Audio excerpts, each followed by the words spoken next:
HOA Karen built 35 homes on my land, so I opened the dam and flooded them all. Entitled People Reddit Karen's Empire, When Justice Flows Like Water. Chapter 1, The Kingdom of Metfield. The morning sun cast long shadows across the pristine streets of Metfield Estates, illuminating a suburban paradise where every lawn was measured to regulation height and every mailbox gleamed with approved paint colors. At the heart of this manufactured perfection stood Karen Peton, surveying her domain from the steps of the community center like a general reviewing her troops. At 52, Karen had perfected the art of suburban intimidation. Her platinum blonde hair was pulled back in a severe bun that never dared show a strand out of place. Her power suits, always in shades of navy or charcoal, were tailored to project authority. The HOA president badge pinned to her lapel wasn't just an accessory, it was a crown, a symbol of the absolute power she wielded over the 200 families who called Metfield Estates home. Patricia, she called to her assistant, a nervous young woman who perpetually looked like she was about to be scolded. I need you to send violation notices to 1247 Maple Lane. Their holiday decorations are still up, and it's January 15th, completely unacceptable. Patricia fumbled with her tablet, her fingers shaking slightly. Yes, Mrs. Peton. Should I include the standard $50 fine? Make it $100. Repeat offenders need to understand that rules exist for a reason. Karen's voice carried the cold authority of someone who had never been told no and intended to keep it that way. This was Karen's world, and she had built it meticulously over 8 years of iron-fisted rule. Every shrub was trimmed to her specifications. Every fence post was regulation height. Every garage door was the approved shade of beige. She had transformed what was once a simple suburban development into a testament to absolute control. But control, Karen had learned, was like water, it always sought to expand into new territories. Standing at her office window, she gazed beyond the boundaries of her current kingdom toward the rolling hills where Robert Garrison's 400-acre ranch sprawled in defiant disorder. The sight of his weathered farmhouse, his unmowed fields, and his ancient barn made her jaw clench. It was an affront to everything she had built, a reminder that there were still places in the world where her rules didn't apply. Not for much longer, she thought, her perfectly manicured nails tapping against the window glass. Chapter 2, The Man on the Hill. 20 miles away, Robert Garrison was doing what he had done every morning for the past 20 years, walking the perimeter of his land with his faithful bloodhound, Duke, trotting beside him. At 61, Robert moved with the careful grace of a man who had spent his life working with his hands. His weathered face told the story of countless sunrises over these mountains, of seasons that had cycled through his bones like ancient rhythms. The land itself was a testament to 4 generations of Garrison stewardship. His great-grandfather had homesteaded these 400 acres in 1922, breaking the rocky soil with nothing but determination and a borrowed mule. His grandfather had built the earthen dam in 1958, creating the 30-acre reservoir that now sparkled like a sapphire in the morning light. His father had added the irrigation systems that turned the harsh Colorado landscape into productive farmland. Robert paused at the dam's edge, watching the water lap gently against the concrete spillway. This wasn't just a structure, it was a lifeline, carefully maintained and regularly inspected. The Colorado Division of Water Resources had certified it every 5 years without fail. The environmental impact assessments were all current. Every permit was properly filed and up to date. Morning, old girl, he murmured to the dam, running his hand along the concrete edge. Duke sniffed at the water, his tail wagging contentedly. This was their routine, their peace. But peace, Robert had learned, was often just the calm before someone else's storm. Chapter 3, The first encounter. The sound of expensive heels clicking against gravel announced Karen's arrival before Robert even saw her. He looked up from repairing a section of fence to see a white Mercedes SUV parked at his gate, its pristine finish gleaming like a challenge against the rustic backdrop of his ranch. Karen emerged from the driver's seat like a general inspecting a battlefield. Her designer heels immediately sank into the loose gravel, causing her to stumble slightly. Her face twisted in disgust as she tried to maintain her composure. Behind her, a man in an expensive suit followed, his city shoes faring no better against the uneven ground. Duke, ever the friendly host, ambled over to greet the visitors.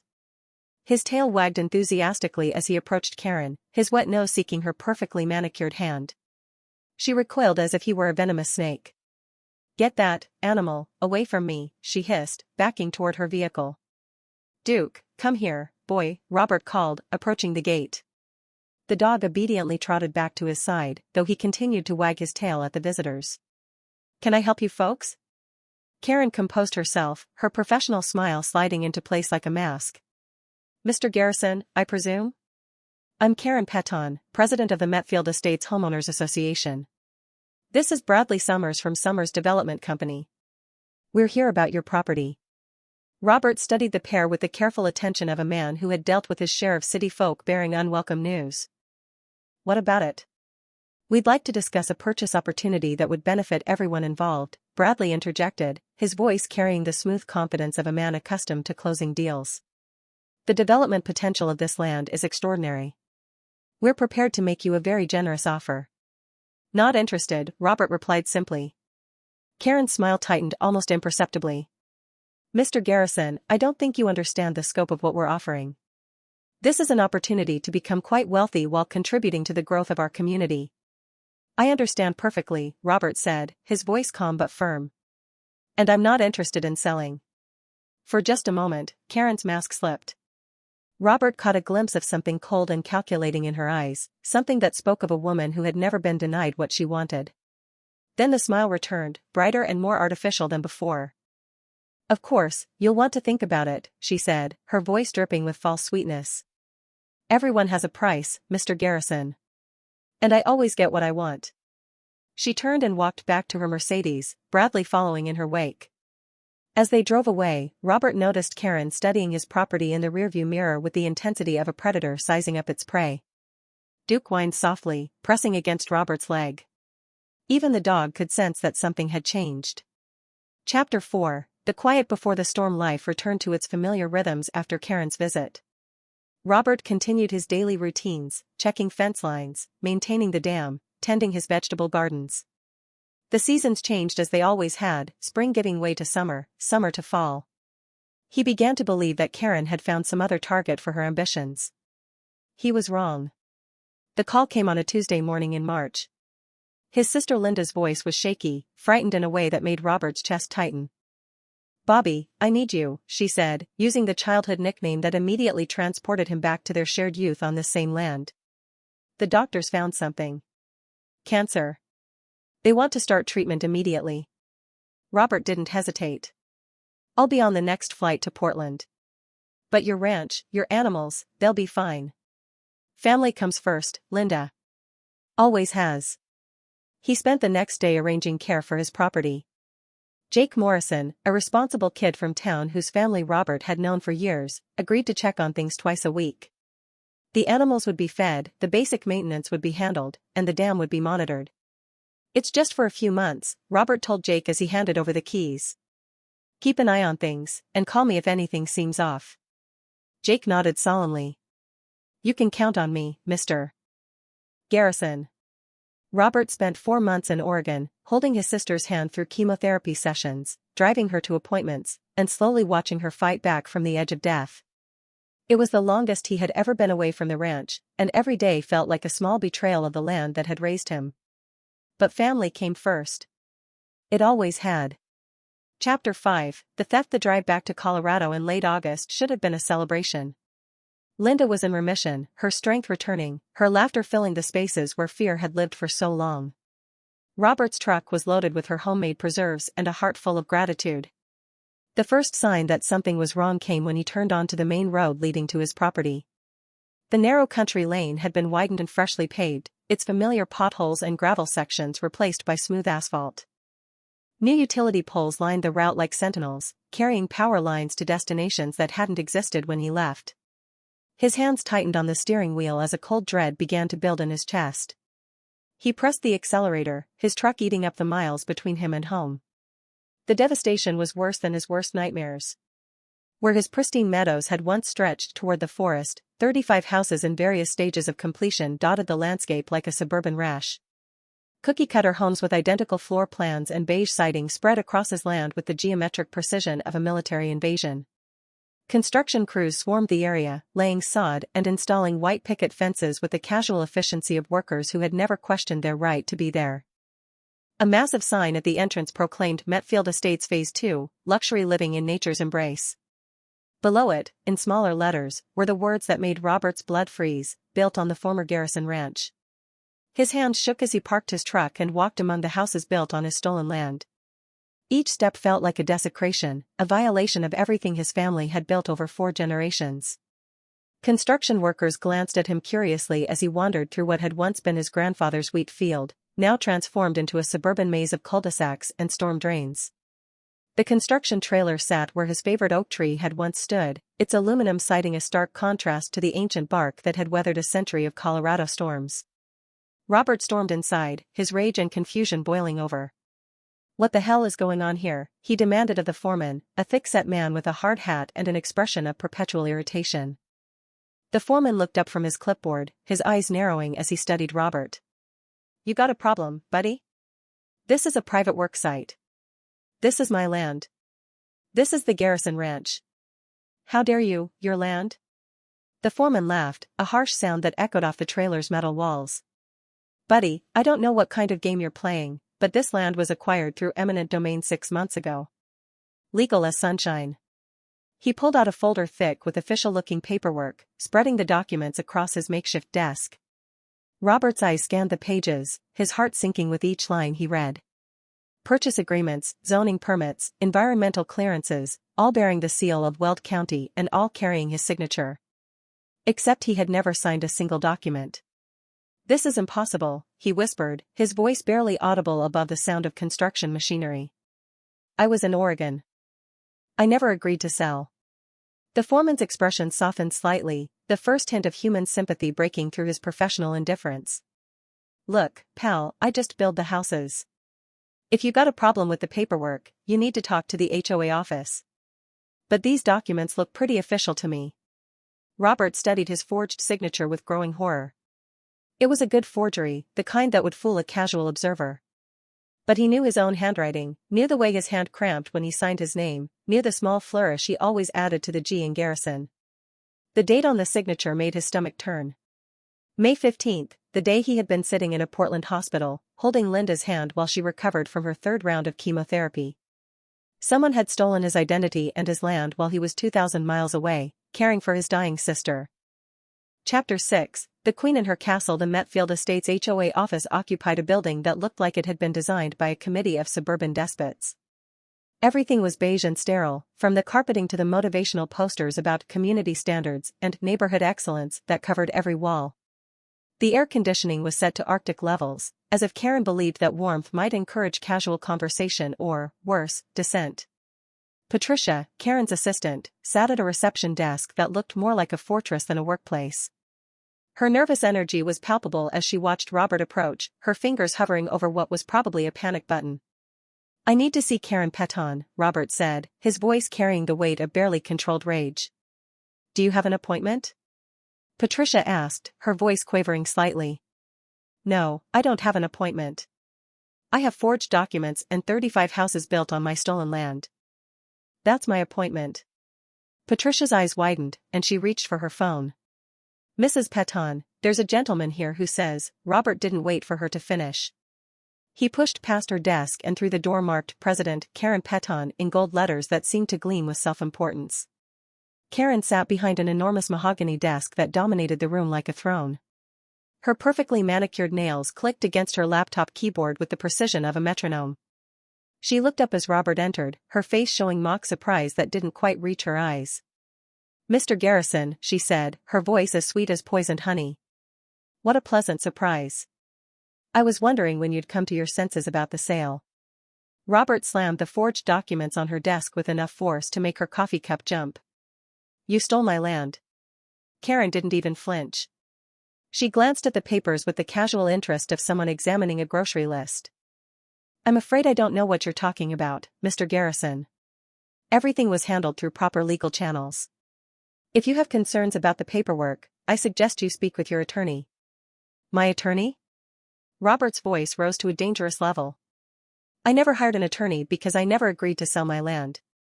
Someone forged my signature while I was in Oregon taking care of my sister." "How unfortunate for you," Karen said, her smile never wavering.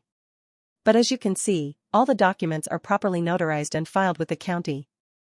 If you believe there's been some sort of mistake, you're welcome to pursue legal remedies." She leaned back in her chair, her eyes glittering with satisfaction. "Though I should warn you, Mr. Garrison, that fighting City Hall can be very expensive. very time-consuming, and very rarely successful. Robert stared at her, finally understanding the true scope of what he was facing. This wasn't just theft, it was a carefully orchestrated conspiracy involving multiple levels of government. Karen's confidence wasn't just arrogance, it was the certainty of someone who had corrupted the very system that was supposed to protect property rights. "You won't get away with this," he said quietly. Karen's laugh was like breaking glass. "Oh, Mr. Garrison. I already have." Chapter 7, The System Fails. The next month was a nightmare of legal meetings, courthouse visits, and mounting frustration. Every avenue Robert pursued led to a dead end, every appeal was dismissed, every complaint was buried under layers of bureaucratic indifference. His lawyer, Tom Fitzgerald, was a good man who had practiced law in Colorado for 30 years. But even Tom seemed bewildered by the scope of the conspiracy they were facing. "Robert, I've never seen anything like this," Tom said during one of their weekly meetings. "The paperwork is flawless. The signatures are convincing. Every permit was fast-tracked through the system with minimal review. But the dates, Tom. I was in Oregon. I can prove I was in Oregon." "I believe you," Tom said, his voice heavy with frustration. "But proving fraud is harder than you think. We'd need to show not just that you didn't sign these documents, but that there was a deliberate conspiracy to forge them." Tom's investigation revealed the true scope of Karen's influence. 3 county commissioners had recently received substantial campaign contributions from a PAC linked to Bradley Summers Development Company. The county clerk who had processed the fraudulent documents was Karen's neighbor and close friend. The judge assigned to hear Robert's injunction request was married to Karen's cousin. "It's like they built a machine specifically designed to steal your land," Tom said, shaking his head in disbelief. "Every possible check and balance has been compromised." Meanwhile, Robert learned more about Karen's reign of terror over Metfield Estates. Homeowners spoke in whispered tones about her arbitrary enforcement of increasingly strict rules. Families had been fined hundreds of dollars for grass that was half an inch too tall. Liens had been placed on properties for unapproved mailbox colors. One family had been forced to sell their home because their Christmas decorations were deemed excessive by Karen's standards. "She's not just power-hungry," one homeowner told Robert during a chance encounter at the grocery store. "She's sick. She gets off on controlling people's lives down to the smallest detail." But none of them were willing to speak publicly. Karen's retaliation against dissent was swift and merciless. She had driven 3 families out of the neighborhood in the past 2 years, using code enforcement as a weapon to make their lives unbearable. The woman who had once told Robert that everyone had a price had revealed her own price, absolute control over every aspect of her subjects' lives. Chapter 8, The Final Straw. The certified letter arrived on a Thursday morning, delivered by a postal worker who looked apologetic about bringing such obvious bad news. Robert's hands trembled as he tore open the envelope, already knowing that whatever was inside would be the final assault on everything he held dear. The letter was printed on official Metfield Estates HOA letterhead, with Karen's signature flowing across the bottom like a declaration of war. Mr. Garrison, it has come to the attention of the Metfield Estates Homeowners Association that your property contains a dangerous and outdated water retention structure that poses a significant threat to the health and safety of our community. The earthen dam on your property lacks proper modern safety features and represents a clear and present danger to the 150 families who now live downstream from your facility. You are hereby ordered to drain the reservoir and demolish the dam structure within 30 days of receipt of this notice. Failure to comply will result in immediate legal action to compel removal at your expense, plus fines of $500 per day until the structure is eliminated.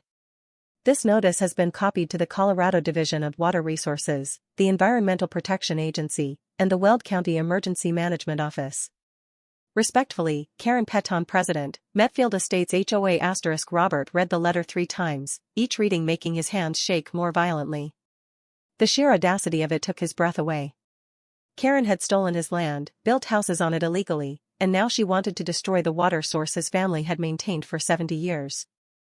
He looked out his window at the reservoir, its surface reflecting the mountains like a mirror. His grandfather had built that dam with his own hands, hauling rocks and mixing concrete in the Colorado heat. His father had maintained it through droughts and floods. Robert himself had overseen every inspection, every repair, every upgrade. The dam wasn't just safe, it was a masterpiece of practical engineering, built to last centuries. That night, Robert sat by the water's edge, watching the moonlight dance on the surface.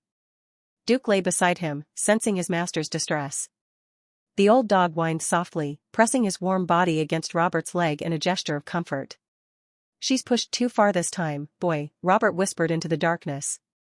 "There's got to be a way to make this right." As if in answer to his words, a plan began to form in his mind. It was audacious, dangerous, and perfectly legal. Karen had spent years using the system against innocent people.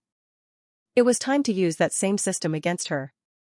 Chapter 9, The Weapon of Truth. Robert spent the next week buried in paperwork, reviewing every document related to his dam's construction and maintenance. The original permits from 1958 were yellowed with age but still legally binding. Decades of inspection reports showed a perfect safety record. Environmental impact studies dating back to the 1970s confirmed that the dam actually improved local water quality and wildlife habitat. More importantly, he found the crucial detail that would become his weapon. The dam predated any residential zoning in the area and was grandfathered under Colorado's agricultural water management statutes. He had the absolute right to manage water levels as needed for maintenance, flood control, or agricultural purposes. No HOA regulation, no county ordinance, no federal mandate could override those pre-existing rights. But Robert wasn't content to rely on old paperwork. He hired an independent engineering firm from Denver, paying them $3,000. He could barely afford to conduct a comprehensive inspection of the dam structure. The report they delivered was everything he had hoped for and more. The dam was not only safe, it was exceptionally well maintained. The engineers praised the quality of the original construction and the meticulous care that had preserved its integrity over 6 decades. But the report contained one crucial detail that made Robert's pulse quicken. Due to recent construction upstream, natural drainage patterns had been altered, potentially increasing pressure on the dam during significant precipitation events. The engineers recommended a controlled release to reduce reservoir levels and allow for inspection of the dam face for any stress-related damage. It was exactly the documentation he needed. Robert filed copies of the engineering report with every relevant agency: the Colorado Division of Water Resources, the Environmental Protection Agency, Weld County Emergency Management, and the U.S. Army Corps of Engineers. He sent copies to his lawyer, to the local newspaper, and to his insurance company. Most importantly, he sent a certified letter to Karen Peton and the Metfield Estates HOA board, warning them of the upcoming emergency maintenance water release scheduled for the following Thursday at 2 p.m. The letter was a masterpiece of bureaucratic language, filled with technical jargon and legal references that would be difficult to challenge. It explained that the release was necessary to comply with dam safety regulations and prevent potential catastrophic failure during the upcoming storm season. Robert made sure to include a detailed map showing the expected flow path of the released water, which happened to follow the natural creek bed that the developers had foolishly built over. He also included projected water volumes and flow rates, all carefully calculated to stay within the legal parameters for emergency releases. Karen's response came within hours of receiving the letter. She called Robert's home phone, her voice shaking with rage. "You pathetic old fool," she screamed into the phone. "Do you think your silly dam games are going to scare us? We have lawyers. We have friends in the county. We have—" Robert hung up on her mid-sentence. Let her rage and threaten. Let her call her corrupted officials and her expensive lawyers. Everything he was planning to do was completely legal, properly documented, and absolutely necessary for dam safety. The law was finally on his side. Chapter 10, The Reckoning. Thursday dawned with clear skies and a gentle breeze that carried the scent of pine down from the mountains. Robert stood at the dam's control mechanism, his hand resting on the release wheel that his grandfather had installed 65 years earlier. The wheel was brass, worn smooth by decades of use, and it turned with the precision of a Swiss watch. The reservoir was at near capacity from spring runoff, holding approximately 40 million gallons above the spillway level. The engineering report had recommended releasing 10% to reduce pressure and allow for inspection. But as Robert looked down at the houses built on his stolen land, he made a different calculation. The topography was perfect. The developers had built their illegal subdivision directly over the old creek bed, essentially creating a perfect channel that would carry water straight through the heart of their development. They had covered the natural drainage with concrete and asphalt, forcing the water to move faster and with greater force than it would have in the original creek. Robert began to turn the wheel, feeling the resistance of the water pressure against the gate mechanism. The first streams of water cascaded over the spillway with a sound like distant thunder, creating a mist that caught the morning sunlight in brief rainbows. He had planned to release just enough water to make his point, to cause some flooding and property damage that would expose the illegal construction. But as the water began to flow, he realized that nature itself was about to become his ally. The spring runoff had been unusually heavy this year. The reservoir was fuller than it had been in a decade. The soil around the development was still saturated from recent rains, unable to absorb the additional water that was about to be released. Robert continued turning the wheel, watching the flow increase from a trickle to a torrent. The sound was incredible, a roaring rush that echoed off the hillsides and sent wildlife fleeing in all directions. He stayed well within the emergency release parameters outlined in the dam's operating manual, but those parameters had been written for a different landscape, one without 35 houses sitting directly in the path of the water. From his vantage point on the hillside, Robert could see the water finding its ancient path with frightening efficiency. It cut through the hastily compacted soil around the development's storm drains, overwhelming the inadequate infrastructure within minutes. The first sign of trouble came when construction workers began dropping their tools and running. A concrete mixer truck tried to drive through what looked like a shallow stream, only to be swept sideways into a foundation pit. The driver managed to escape through his window, but the truck disappeared completely beneath the brown water. The flood reached the occupied section of Phase 2 within 20 minutes. It didn't come as a gradual rise, it came as a wall of water 3 feet high, carrying 60 years of accumulated sediment, fallen trees, and construction debris.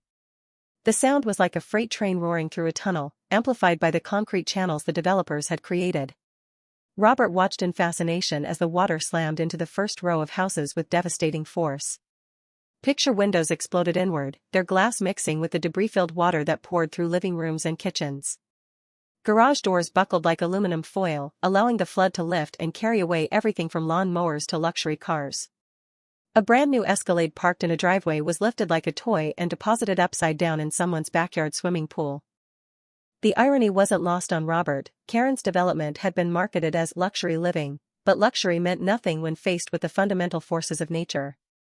The screaming started then, high and panicked as families fled their homes. Robert watched a man in a business suit carry 2 small children onto his roof while his wife waded through waist-deep water, clutching a terrified cat. Another family had to be rescued from their second-story window by neighbors with a small boat. But it was the community center that provided the most satisfaction. The building sat in the lowest part of the development, a foolish architectural choice that now became a catch basin for the flood. This was where Karen held her weekly HOA board meetings, where she issued her edicts and collected her tribute from terrorized homeowners. Robert could imagine the scene inside as the water began seeping under the doors. Karen would have been holding court, sitting at the head of the conference table like a queen addressing her subjects. She would have been discussing approved paint colors or regulation fence heights when someone noticed the brown water creeping across the floor. The parking lot became a lake within minutes. Karen's white Mercedes, with its vanity license plate reading HOA Boss, floated past the windows like a very expensive boat. The board members trapped inside had to be evacuated through second-story windows by firefighters with rescue boats. Robert allowed himself a moment of pure satisfaction as he watched Karen's empire literally wash away. The woman who had terrorized families with petty rules and arbitrary fines was now trapped in her own building, watching her authority dissolve like sugar in the flood. Chapter 11, The Aftermath. The destruction was total and swift. 35 homes representing over $15 million in illegal construction were reduced to waterlogged ruins in less than 2 hours. The water didn't just flood the houses, it lifted them from their foundations, twisted them into unrecognizable shapes, and scattered the pieces across miles of countryside. Foundations cracked and shifted as the water undermined the hastily laid concrete. Drywall dissolved like tissue paper, leaving behind skeletons of wall studs and exposed wiring. Electrical systems shorted out in spectacular displays of sparks and smoke. The carefully manicured landscaping disappeared entirely, replaced by a moonscape of mud and debris. As the reservoir levels dropped and the flow diminished to a trickle, the true scope of the devastation became clear. The development looked like it had been hit by a natural disaster, which, in a sense, it had. Cars were stacked against trees like discarded toys. A children's playground set sat on top of someone's collapsed roof.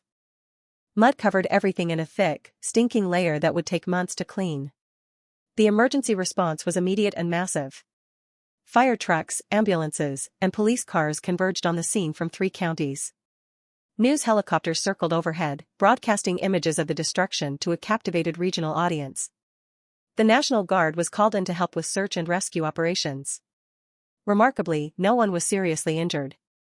The flood had moved fast, but it had also given people time to escape to higher ground. Several families lost everything they owned, but they were alive and unharmed.